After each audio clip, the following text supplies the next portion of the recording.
Elle a signalé qu'elle souffrait d'incontinence urinaire. Lorsque nous avons pris connaissance de ses antécédents médicaux, nous avons réalisé que ce qui se passait réellement était qu'elle souffrait du syndrome de la vessie hyperactive.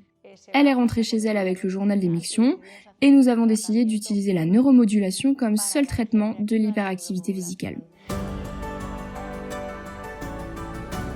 Bonjour, je suis Mariela Gonzalez, je suis kinésithérapeute et ostéopathe et je vais vous parler du cas d'une patiente de 65 ans qui est venue pour une consultation du plancher pelvien. Elle nous a parlé d'une incontinence urinaire.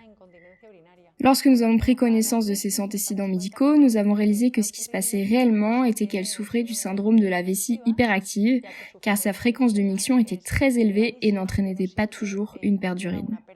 Après une anamnèse complète, elle est rentrée chez elle avec le journal des mictions et nous avons décidé d'utiliser la neuromodulation comme seul traitement de l'hyperactivité vésicale.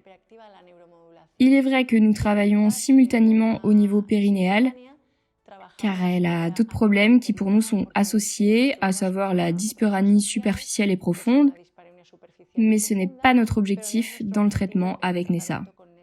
Nous enregistrons le journal mictionnel et nous tentons de changer une série d'habitudes très basiques qui sont la clé pour initier le traitement chez les patients souffrant de ce type de pathologie. Et à partir de la 4e, 5e séance, logiquement, la patiente ne parle plus d'un problème d'incontinence urinaire, puisqu'il ne s'agissait pas de ça. Elle a commencé à réduire la fréquence de ses passages aux toilettes, et c'est à ce moment-là que nous avons décidé de l'associer à une neuromodulation invasive, guidée par des ultrasons dans le tibial postérieur, pour réaliser une neuromodulation périphérique, et nous l'avons combinée avec Nessa pour une double thérapie. Cela a vraiment aidé la patiente à reprendre sa vie sociale, sans qu'elle ressente ce besoin et cette dépendance d'aller aux toilettes, qu'elle urine ou non,